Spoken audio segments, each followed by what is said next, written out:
Bonjour à tous, bonjour à tout le monde, chers compatriotes.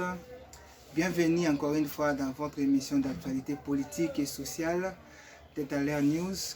Aujourd'hui, nous avons plusieurs sujets brûlants. Et l'autre, le Bela Makambu, tellement ébélé. Et bon, le Bela Makambu, tellement ébélé. Et à Liboso, le Bela encore une fois, pour NATO et dollar, où ils ont suscité toujours un débat jusqu'à aujourd'hui. Bandato et dollar et Kita. Chilelo, ils ont suscité un débat, un désordre, toujours un message trop concernant le dollar. Ils sont obligés à interpeller l'autorité pour trouver une solution. Le deuxième sujet, c'est que la sécurité à Est, où chaque jour, les problèmes et avancé à faire des scénarios. Donc, encore une fois, dans l'émission Nabiso. Et troisième sujet, Nabiso, concernant l'arrestation ou la condamnation de Joseph Kabila, notre ancien président. Et bon, ça l'a peine à brancher Chinasuka, le Belabino. Procédé union sondé ko leka to ko pe sabino ba décision ya haute cour à Zwaki et puis to ko yebi sabino procès oyo zaki na absence na ye parce que d'autres gens le lo baza ko loba ke violation ya bibe ko salami ke procès zaki illégal pour Kabila zalaki absent na procès to yebi sabino si ndenge mibe ko lobby eza illégal ou illégal que moto azalate na procès to ko tel sabino yango nyonso durant émission yoé car na makambo ya arrestation ya Kabila toko pesa bino ba connaissance mingi concernant makambo na ye soki akoki ozala arrêté libanda ou pas parce que haute cour militaire balansaki arrestation na ye mbala moko balobaki même asa libanda ya mboka to azali wapi il faut kokanga ye donc tokotelisa bino soki eza possible bakanga libanda ya mboka ou pas selon mibeko ndenge elobi. Et de côté c'est bien un peu les sous faiblesse il y a parti politique après faiblesse il y a PPRD pardon après condamnation à Kabila même si PPRD existe arrêté officieusement et ça n'existait pas Bakassi qui a PPRD et ça continue toujours à exercer fonction à bango touré sabino faiblesse nini oyo et même na PPRD et touré sabino conséquence pe il y a arrestation à Kabila oyo comme mana AFC M23 faiblesse nini oyo AFC M23 bakozala na yango après condamnation à Kabila et na suka touré sabino impact sur le plan international oyo arrestation à Kabila ekomema na RDC yango tsingi na bino bo liker bo abonner bo lande émission jusqu'à la fin et tokotel sabino makambo nyonso wana ndenge nini ekozala ezalaka sur le plan ya mibeko ya mboka na biso po bato baza koloba tellement trop que violation esalami et awande tokoyeba soki violation esalami ou pas soki juge violer mibeko ou pas. Alors tokobanda concernant makambo tellement dollar ça fait déjà plusieurs semaines au dollar ekitaki na 25 000 et ça là qui vraiment malamu posaki message à malamu pour la population et encore une fois tout ça ko souhaiter et quitte encore plus pour te fêter un peu babonano on a qui menio ce biloko za la moins cher et te remercier encore une fois gouverneur ya banque na ministre économie au bazo ça la ba effort pour dollar et quitta mais à pas ces akaka que derrière volonté à l'état tout ça mon appelle moi faiblesse mo boy pezali et la faiblesse on a des populations comme ko profiter ya ko sala ba n'importe quoi ko sala ba vivre ya ko sala ba abus pour ne faire souffrir population et ça tellement pas c'est toujours recevoir appel on a trop concernant ma dollar et côté désordre et côté mbutu ouais ça y a pas si à moi na initiative ezaki ya malamu mais le mal est que bakonzi basali suivité et na ba vidéo na biso eleka ki to senga ki ministre économie na ba proposition na biso parmi ba proposition to senga ki pour na ko faire arrêter salama na makamba dollar il fallait avoir un taux de référence jusque là taux de référence exact sur les taux de référence ezalaki ba makambo nyo solingaki ezalate taux de référence exact c'est par là mutuna mutakomi ko exercer makambo na ye na ndenge na ye soko ki na Vodacom mère double Vodacom on va so bien le mère double $10 na Vodacom eza ko changer na 26 400 francs wana $10 ce qui te na Equity Bank dollar eza ko se changer $10 eza ko se changer na 25 000 et na 26 000.250 francs ce qui te na Orange na Ecobank $10 eza ko se changer na 26 000 juste ce qui te na Airtel place escroquerie zali dollar eza ko se changer na 29 000 francs congolais ou ezo sala tellement pas si allez ce qui te kitina ba cambiste to bandi na ba cambiste il y a ville miroir ya Kinshasa Gombe kuna $10 eza ko s'échanger na 26 000 juste mais ceux qui toyena ba cambiste ya Changu Chine populaire kuna dollar eza ko s'échanger na 25 000 allez ceux qui toyena ba cambiste ya ba commune mosusu ya Kin on eza ko varier 25 000 misusu 26 500 ceux qui toyena winner entreprise ya ba jeune kinois kuna $10 eza ko s'échanger na 26 400 francs et comme nango ko dépendre na email ya mutu mutu so alamki na ndenge na alamki na tongo o alamka na kanda so machi $, o alamka na sengwa kitisi o alamka na mo email normal achango na katikati donc ezo sala tellement pasi et congolais ba komi ko souffrir na wana yango to senga ki na ba conduit que ba meka ko taux de référence et puis na taux de référence wana ba travailler na ba réseau ba réseau de la télécommunication OK ba pesaka bango ba information ba to na bango chaque jour et ba réseau ba mekana ko kabola kayango na ba abonné na bango OK chaque personne na tongo soka la muki amona message ye na Orange to na Airtel to na Vodacom que banque to du jour ya banque eza autant donc yelo kwane ko éviter ba bozobo ezo sala mapo mutu na mutu akomi ko chato na ye na selo imer na ye donc alamka na kanda tina ndenge ndo alamka na sengo tina ndenge na ye donc partout mutu mtu akomi na to na ye eza sengote donc il faut to ya référence ezala surtout to ya référence au sala bien mais malgré ça to sengi kaka to tombeli ben fort ya malamu na ministre économie na gouverneur ya banque et que boza ko sala musala malamu et to sengi kende tina suka pour na bonheur ya population et deuxième to na dossier ya makambo teli est oyo kona makambo zanga katebo taka du jour au jour et hier mardi déjà c'était une panique générale a envahi le quartier Nialukemba à Bukavu donc dans Sud Kivu zaki déjà panique générale mon corps et envahi ce quartier après une opération des rebelles M23 RDF visant à traquer des jeunes dans les avenues comme Ewabora, Irambo et près du cimetière. Donc les jeunes, y compris des élèves au Bazotanga, et Bangonio Soana ont été amenés au camp militaire Sayo. Jusque-là, leur nombre restant indéterminé. Et après, si que les habitants dénoncent des arrestations arbitraires et redoutent un recrutement forcé, et témoignage qui vraiment confirmant que certains ont été contraints de rejoindre la rébellion. Des appels Jean et Salamaki à l'intervention nationale et internationale, ils ont lancé pour nous libérer les jeunes et pour clarifier la situation. Et ça tellement passé, les rebelles comme à niveau là kanga ba élève ko kanga bato par force ba kenda ka kokota bango na rébellion na armée ou eza ba arrestation moko arbitraire alors ceux qui ba yena ba affrontement ba FARDC ba ziba na bato ba bimisi liboso ba na bato bazo kufa yi bango bazo tikala ezo sala tellement pasi na babiloko wana ezo sala vraiment pasi on tozo singa na communauté internationale ba tala makambo ezo leka na est surtout na Bukavu na Goma ba tika yango vraiment te pour population aza ko souffrir na ba baviro ba M23 bazo sala eza tellement malamu te il faut trouver solution pour na bana wana bazala libérer il faut vraiment trouver solution bana na bazala libérer bazonga na ba famille na bango ba continuer ba classe na bango et au PS eza on a kaka na est 4 commandos il y a des rebelles qui arrêtés par les Wazalendo et qui vraiment arrêté bakangaki 4 commandos il y a M23 par Wazalendo bazo continuer toujours il y a prouver de quoi ils sont capables ya kozongisa kimia na est ya Congo et selon ba témoignage ba rebelles basaki ba témoignage na bango que il nous a appelé commando donc ba bengaki bango commando parce que il ne nous a pas remis d'armes mais il nous a demandé de combattre à main nue.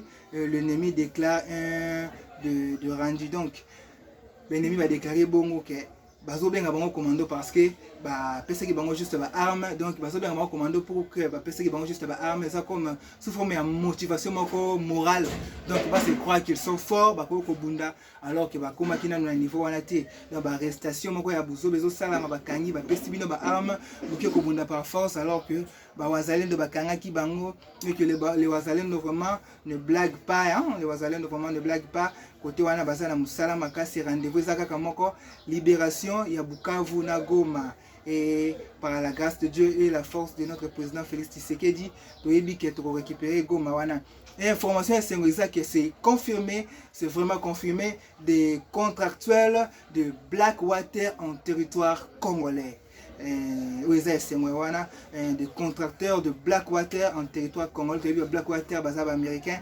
Le lac bino déjà récemment na ba vidéo ndenge babanda kokota. Tebisa bino déjà information ndenge babanda kokota et aujourd'hui c'est confirmé par qui? Par le ministre de l'Intérieur Jacques Chabani a officialisé via son compte X la présence d'agents américains de la société privée Blackwater en République démocratique du Congo. Et ces experts militaires interviendraient aux côtés de FARDC et de Wazalendo dans des missions précises. Donc, il y a une mission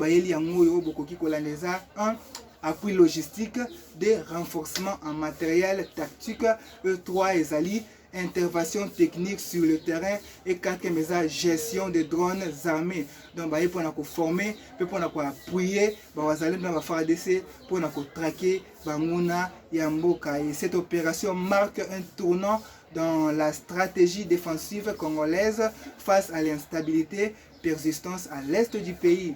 Et encore une fois, rendez-vous Zakakamoko, libération de Bukavu et Goma par le FARDC et les Wazalendo. Fatih Beton, le chef de l'État, nous sommes toujours derrière vous et déterminés pour la libération du Congo. Et Zelo Komoro ya Malamu. Et Naba, émission Nabiso Moussou, les cas qui te ebisa qui bien encore une fois que Wazalendo, Zoussa, la système Moko, il y a Kabola Bakan, bazui bakabuli ba généraux et puis ba généraux na bazuya moko na moko na kanaye ya ba soda pour ba kende ko zala aux alentours ya Bukavu pour toujours répéter toujours le première ville que ça la libérer et que ça la ville ya Bukavu. Après ville ya Bukavu, d'autres villes que ça la suivi, mais première ville où ils ont tellement ciblé par le FARDC les Wazalendo, les ville ya Bukavu. Récemment, ba généraux mususu ba kenda ki na équipe na bango lelo lisusu ba général mususu aye na kombo ya azawana za muzalendo kombo na ye foka maike et ye pa ki na équipe na ye ba yaki basa na ozalanto wana pona ko préparer assaut bozala surprise soki dans quelques jours na ba semaine zo ya boki Bukavu wazalendo na FARDC ba koti pe ba récupérer yango encore une fois slogan ezaka kamoko libération de Bukavu et de Goma. Après to coach na dossier sensible où il faut toucher cœur ya ba congolais belé. Mokolo ya lobi mardi ezalaki verdict au cour militaire ba randa ki pona dossier procès à Kabila ya ex-président de la République et procès wana ebele ba mbaki yango na sengo mais ba misusu mbaki yango na sengo te ba bandaki ko déclarer que le procès est illégal et zaki na ba irrégularité belé. Pourquoi? Parce que ancien président Azala quitté, il fallait Azala pour Nabango, ndenge Azala quitté, il fallait procès Azala annulé. Et d'autres gens batomba qui n'a pas piège, les pas c'est ça que bato bazo sala ba déclaration na baza oui bato ya PPRD mais baza ba professeur à université to yebi baza kamaele ba misusu ba maîtriser ka droit ya mboka pena makasi mais les mal les aka ke bazo na ba mensonge wana na TV et sala qui passe mingi et encore toza wana pona ko éclaircir population et to lingi boye ba que bozabiki na kayebo noter que parce que tebisa ki bino na tête à l'air news ezaka te que bozala former mais bozala pe informer ce que les étudiants ou bien olukako comprendre ozoluko comprendre procès à makambo ya Kabila zala vraiment sindili toza ko yebisa bino makambo nyonso ce na ndenge ya respect mibeko ndenge salami pour boyeba que gouvernement a violé eloko moko te. Donc ce qui est sûr c'est que la décision de la haute cour militaire est qui déjà rendu le 30 septembre 2025 et que la haute cour militaire de la RDC a rendu un verdict historique contre l'ancien président Joseph Kabila. Ils ont condamné qui est à mort pour trahison et crime de guerre et crime contre l'humanité. Ils ont condamné pour Nababilo Koana et au Pelanda qui va sous paiement de plusieurs dizaines de milliards de dollars en dommages et intérêts au profit des victimes et de l'État congolais. Et le juge va peut arrestation immédiate ordonnée que ce soit sur le territoire national ou à l'étranger. Et une arrestation à une place il faut kangaye et des chances morales que Joseph Kabila est officiellement reconnu comme traître à la nation et désormais Kabila est reconnu comme traître à la nation et c'est une décision sans précédent dans l'histoire de la RDC et pour la première fois depuis Mboka Salama un nation chef d'État est condamné pour avoir collaboré avec des forces rebelles responsables d'atrocités. sikoya bato coach na wetali mibeko bozabiki na kaye ebele bazotelemela procès balobi ke procès eza illégal vu que Kabila azalaki absent, il fallait quoi annuler procès, mais mibeko ya mboka elobi nini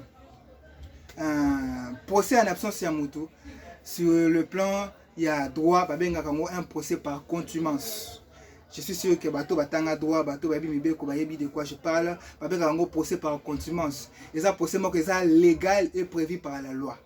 Donc, il y a un procès légal, il y a illégalité et ce procès est prévu par la loi. Alors que certains disent que c'est une violation, on a jugé un homme absent et jugé Azala qui il fallait Azala. Mais ce qui est en réalité, c'est que le procès par contumace est prévu par le droit congolais. Donc, il y a un procès prévu par le droit congolais et le code de procédure pénale permet de juger une personne qui refuse volontairement de se présenter devant la justice. Depuis un procès banda qui va se présenter devant la justice, mais à Bouddha qui a la guisa que yé aza un grand et aza ayant droit yé aza tcheke varane batoné va surnommer yé akoyate et alors autre coup bazalaki autre coup militaire bazalaki obligé ya okende kozwa ba procédure mosusu oyo babengaka procès par contumace même si mutu aza absent ou eza prévu na mibeko eza violation ya mibeko te.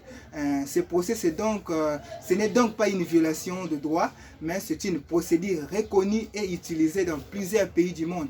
Dans plusieurs pays du monde, en kaya makambo yo ke mutu aza te basalaka procès par contumace. Donc eza RDC mbala liboso sala yango. En plus la loi prévoit que si le condamné est arrêté ou se présente volontairement, il peut demander un nouveau procès pour exercer pleinement sa défense. Donc, la justice a respecté la loi et n'a fait qu'appliquer une procédure normale. Donc, comme condamné à mort, ce cas c'est senti que non, après avoir affronté justice, mais bien que PC les sous zela, qui a couru koya, ko senga procès mususu, aya na élément de défense na ya ko se défendre. Donc, na bao baolo bake, ba sali violation mibeko, pour senga ya pour mibeko PC les sous zela que aya pour la deuxième fois, ya ko se présenter na justice pour aller quand on a ba moyen de défense na ye. Donc, ceux qui bon moni que ça passe, que bozo ko supporter condamnation te, pour senga aya ko défendre l'élément de la défense. Ou peut-être est-ce que les arrestations à l'immédiate na libanda ya mboka na ba territoire toazali est-ce que vous allez appliquer, est-ce que c'est possible Kabila a arrêté l'extérieur du pays? Réponse est oui. Réponse est oui. Mais il y a des étapes juridiques au Yakolanda. Premièrement, l'étape juridique est anime. Premièrement, mandat d'arrêt international. RDC Salanine. La RDC peut demander à Interpol une notice rouge qui permet de signaler Kabila dans tous les pays membres. Donc, RDC la police Interpol une notice rouge pour permettre de signaler Kabila partout à Zali Bakangaye. Donc, on a un mandat d'arrêt international. Oyami Balé Zali demande d'extradition. Donc, si Joseph Kabila est localisé dans un pays, exemple Afrique du Sud, la RDC doit dresser une requête officielle pour son transfert. Donc, place au Kabila qu'on a localisé, pays sur Kabila qu'on kende. RDC n'est pas la déjà mandat d'arrêt immédiat, le banda Yamboka. Donc, bako senga, bako adresser une requête officielle na pays au Kabila Zali, que baya pour na ko extrader à Zonga Namboka. Mais le problème c'est que la décision il y a qu'un pays hôte. Donc l'État hôte va demander une décision finale. Donc le pays où il se trouve, donc le pays où Kabila se trouvait, doit accepter ou refuser l'extradition. Pourquoi? En fonction de ses lois et de ses relations diplomatiques avec Kinshasa. Donc, le pays où Kabila Azoko se trouvait, donc, il peut kondima ou refuser parce que c'est un pays souverain. On a protéger les réfugiés politiques. Donc, ou pas. C'est pour cela, chef de l'État, les bandes en Boka, début à mandat, bon, sa diplomatie, les bandes, et critiquer, qui vision mon Konzamboka, télescope place autonomie. Et donc c'est parce que diplomatie à Libanda, donc la relation diplomatique qui a bien Libanda, il faut faire que Kabila allait extrader à. Alors sur relation diplomatique avec Malam, tu n'es pas venu Koganga, alors voyager, pigeon voyageur. Alors tu commis na moment où ok, bah voyage n'est pas faire quelque chose. Donc ça tellement passé. Donc le pays où il se trouve doit d'abord accepter ou refuser l'extradition en fonction de ses lois et des relations diplomatiques avec Kinshasa. Donc si vous avez une relation diplomatique à bien, vous kondima ou pas, les gens qui Kabila va payer aux tambo, les gens va payer aux relations diplomatiques avec Kinshasa à bien. En commençant par 1. Rwanda, ma place Kabila qui est de séjourner, Ouganda, ma place Kabila qui est de séjourner, Kenya, na Namibie, na Swaziland, surtout Zimbabwe, ma place au moins Mouké Afrique du Sud, ma place au Kabila qui est de séjourner, ma place wana, et ça vraiment la relation diplomatique, il y a bien les mal que certains États vraiment refusent d'extrader pour des motifs politiques. Bah boya kako extrader pour des motifs politiques, surtout si la personne a vraiment des relations avec Maka, si n'était lui Kabila Kababa or Akababa Ndambo Mboka, Akababa Mbonge Belé, na ba pays muso bazaka pauvre et par là, bazana dette morale na yé, muso baza obligé à protéger yé.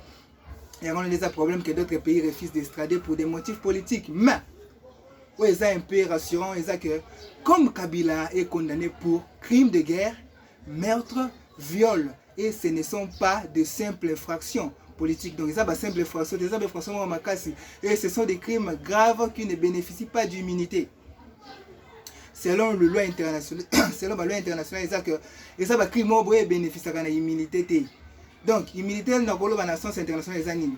Ndenga kendaka libanda selon ba mibeko ya mboka wana ne ba protéger ba exilés politiques. Donc selon ne ba protéger bango et que mais mutu soka sa condamné na ba crime au Kabila za accusé, donc aza na droit ya kozala protéger té, donc aza na droit ko bénéficier na ba immunité internationale wana té. Donc eza que Kabila normalement faut aller extrader. Donc dans l'avenir tout le monde a déjà Kabila na Selembao soit na ba cachot misusu oyo oyo bakoki kotia comme un criminel où l'État a décidé et son arrestation est possible ou tout retenir, mais elle dépendra de la volonté politique des pays où il se trouve. Première partie symbole sabida on a deuxième partie ça faiblesse il y a parti politique après son arrestation. Le ministre intérieur a ça qui suppression la partie PPRD et exercer sous l'activité dans la politique na mboka mobimba na itandi mobimba ya Congo, mais officieusement bazo continuer kosala ba bozoba na bango to monaki na arrestation ya Kabila na arrestation na ye ba déclaration salamiki tellement trop na ba cadre kaka PPRD ou lingo le baké jusque là bazo toujours continuer à faire confiance et à soutenir ye officieusement. Et la condamnation de Kabila vraiment a affaibli totalement son camp. Bolanda biloba lo bawana teza mutakoyi na vélo mwana nyonso soki bakangi papa na ndako akoko tia makelele mais na ndako tonga akota kolela. Donc ba français ni muyumba bazolela, ba beminako bazolela, ba shadai bazolela, donc ba nemi mulani ya bazolela, donc secrétaire na bango na bosani kombo na bazolela. Donc bolanda biloba lo bawana te baza kolela. Pourquoi? Parce que un leader condamné pour trahison n'a plus de crédibilité.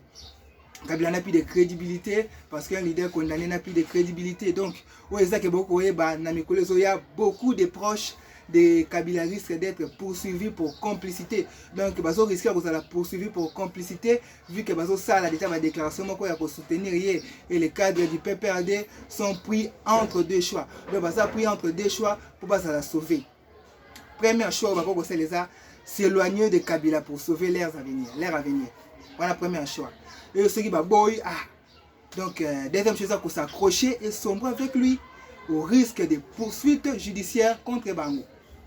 Donc, ce qui va boy, va s'accrocher et va sombrer naie longo au risque de poursuites judiciaires. Oyo, ko kangama, ce qui va kangama et cause la sous arrestation arbitraire au règlement de compte parce que vous avez la complicité na oyaza reconnu comme traître. Il y a Nation Mobimba et son parti risque de se dégrader et se diviser et perdre toute influence nationale. Pour perdre un peu déjà malgré que s'exercer CCO et ça sous conséquence nini arrestation à Kabila ko apporté na AFC M23. Donc l'AFC M23 est directement fragilisé aussi comme PPRD. Et la condamnation de Kabila prouve qu'ils avaient un parrain politique puissant. Sans ce soutien, leur légitimité politique s'effondre. Donc ça soutient à Kabila, la légitimité politique qui a AFC et qu'on s'effondrer. Pourquoi? Même si militairement, ils gardent toujours leurs armes et leur position, même si militairement, moi, ma casse, pour ma cassité, pour faire des continuer toujours à menacer Bango, même si garder ma position, moi force, mais diplomatiquement, ils deviennent un groupe encore plus isolé, perçu comme un instrument de trahison. Donc, diplomatiquement, ils deviennent un groupe encore plus isolé et perçu comme un instrument de trahison. Et Kinshasa peut désormais dire que ces rebelles ne sont pas une force politique légitime, mais des complices d'un traître condamné. Donc, Kinshasa peut utiliser élément dans la communauté internationale que M23, ces rebelles ne sont pas une force politique légitime, mais des complices d'un traître condamné. Madame la ministre des Affaires étrangères, Kaikwamba, Wagner, des éléments na chaîne Tétalien News bazo pe Sabino et boye impact international pe sur la condamnation de Kabila que l'image du Congo est renforcée. Pourquoi? Parce que la justice congolaise prouve qu'elle ose juger même un ancien président. Cela envoie un message fort et que la fin de l'impunité est vraiment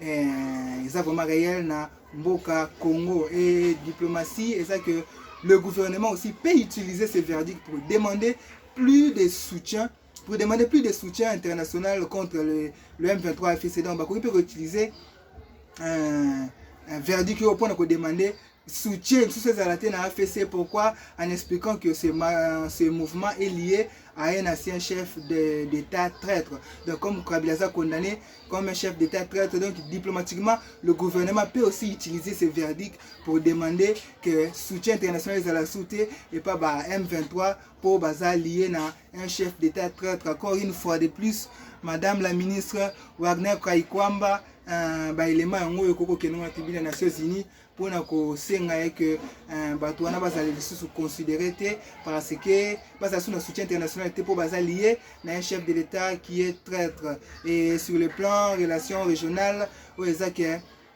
les pays qui avaient le relation ambiguë avec Kabila ou avec le M23 risquent d'être gênés. Ceux qui vont continuer toujours à soutenir Bango parce que personne ne veut être associé à un condamné pour trahison et crime de guerre. Et tous ces pays soutenir M23 parce que chef Nabango Aza considéré déjà comme un traître et Bakozala tellement gêné une fois que va continuer. Et investisseurs et bailleurs Kozala un peu rassuré parce que certains peuvent voir que dans cette condamnation un signe que la RDC veut assainir ses institutions et rétablir l'état des droits où ils ont l'assurance et investisseurs payer un état des droits que justice est exercée librement pour investir. Donc condamnation à Kabila et apporter vraiment un plus dans Mboka et comme un peu image ya Mboka musika et to pesi encore limemia na ba juge basali musala makasi ya ko kwisa ancien rebelle Joseph Kabila o tosolo bake ayaki maboko pamba akozonga pe maboko pamba et oui, Joseph Kabila est vraiment condamné. Le peuple jubile car c'est une victoire de la vérité sur le mensonge et une victoire de la justice sur l'impunité. Son parti est en chute libre et ses alliés du M23 sont fragilisés. Et sur le plan international, le Congo se tient désormais plus fort et plus digne. Et la leçon est claire, nul n'est au-dessus de la loi. Pas même un ancien président. C'est un nouveau départ pour notre pays. Le peuple congolais a soif de justice et aujourd'hui il a obtenu une grande victoire.